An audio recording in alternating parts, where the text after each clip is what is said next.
They called her a thief. But the truth? She was the only reason the billionaire's daughter lived to see another sunrise. This is the story they never expected to tell. Vivian lay on the floor, her small body drenched in sweat, trembling, fighting for every breath. Tasha dropped to her knees, pressed the emergency button on the wall. Nothing. No sound. No help. She grabbed the hallway phone. The nurse's line, straight to voicemail. Gregory's number, 4 rings, 5 silence. He was half a world away. Her chest tightened. She ran downstairs. Please, someone help. Vivian needs a hospital. The other maids barely looked up. One muttered, "We don't go upstairs without clearance." Another waved her off. "We'll inform the manager. That's the procedure." Procedure. While the little girl was dying upstairs, the mansion stayed cold. The staff went on with their chores, and time was running out. And in that silence, Tasha knew, if she followed the rules, the child would die. Sometimes saving a life means breaking every rule in the book. Tasha's mind raced.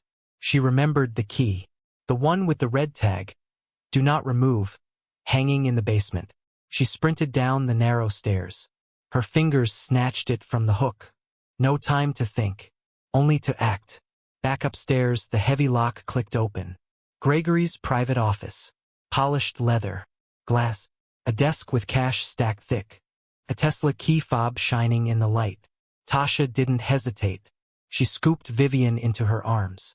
The child felt weightless, fragile as glass.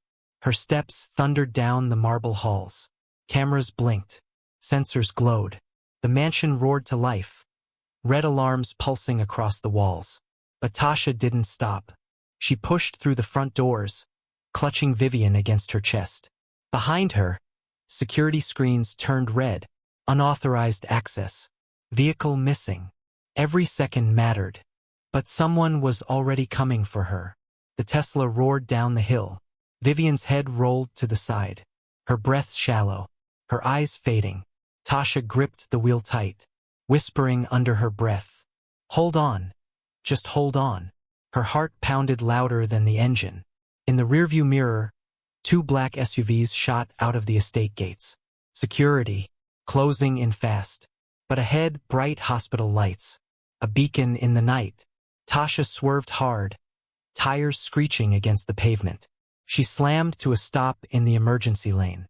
She yanked the door open, scooped Vivian into her arms, ran through sliding glass doors, shouting, "Help, please." Doctors rushed forward. A nurse shouted, "Who are you?" Tasha gasped. "I'm the maid." She had saved a life. But to security, she had just committed a crime. And before she could breathe, they snapped cold steel cuffs around her wrists. She saved a child, but the world only saw a thief. Security closed in like hunters. One barked the charge. She stole a billionaire's car. She stole his cash. Cold voices. No mention of the girl she carried. Nurses stepped forward, furious. She brought in a dying child. She saved her. But their protests fell flat against iron authority. Outside the hospital walls, whispers began to spread. On phones, on screens, in headlines. Black maid kidnaps billionaire's daughter. No context, no truth, just scandal. Tasha sat in a holding room, wrists bound, shoulders stiff, eyes fixed on the wall. She didn't cry. She didn't plead. She only waited.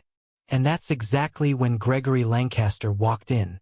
Money built his empire, but money couldn't save his daughter. Gregory Lancaster entered the hospital. Gray suit, rolled sleeves, cold eyes. He walked like a man who owned everything he touched. But this time he didn't. A doctor in his 50s pulled him aside. Calm, firm, no hesitation. Your staff failed. Your security failed. Your systems failed. If she hadn't acted, the doctor's voice sharpened. Your daughter would be dead. The word dead hung in the air. It didn't belong in Gregory's world of control. But it echoed anyway, piercing, inescapable. For once, the billionaire didn't have numbers to fix it, didn't have power to silence it. He just stood there, frozen. And for the first time in years, the billionaire had no words. The woman he thought was a thief was the only reason he still had a daughter. Gregory pushed open the heavy door to the holding room. Inside, Tasha sat upright, wrists bound in steel, shoulders tense. Her eyes met his, steady, unafraid. For the first time, he really looked at her. Not a maid, not an intruder, the woman who had carried his daughter through fire. Silence stretched. Then Gregory reached into his pocket, drew out a small silver key.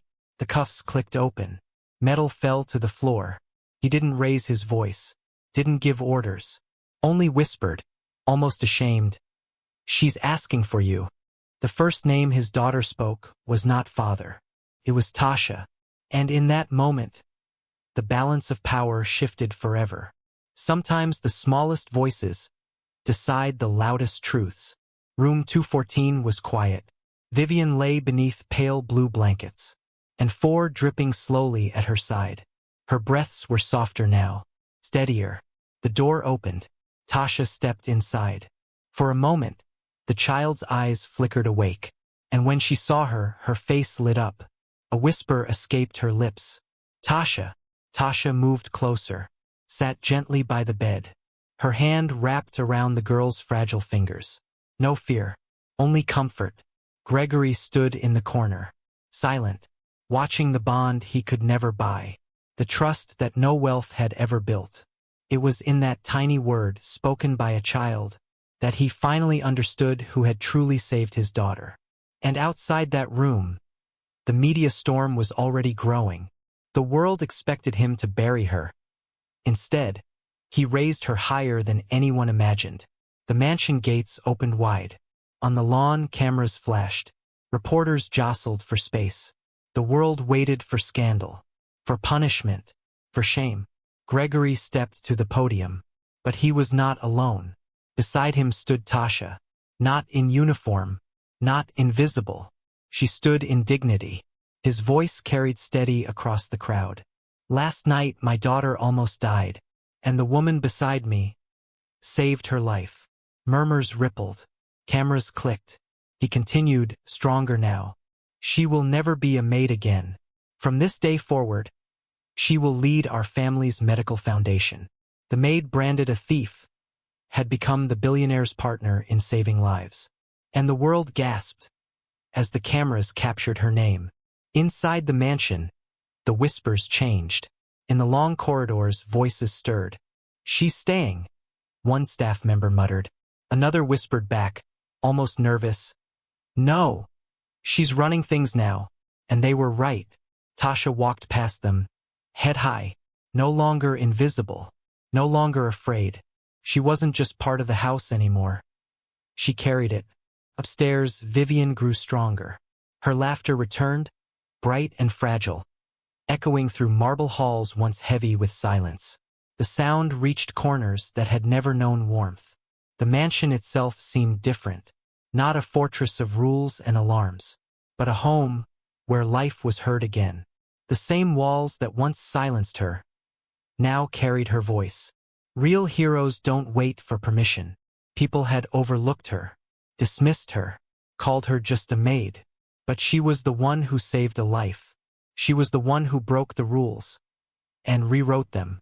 Gregory, once blind to her, now stood beside her, not as master and servant, but as a father who finally understood the price of silence and the power of action. Next time you judge someone by their position, remember Tasha Briggs, because sometimes the people we ignore are the ones who save us. And that night, the maid became the hero the world would never forget.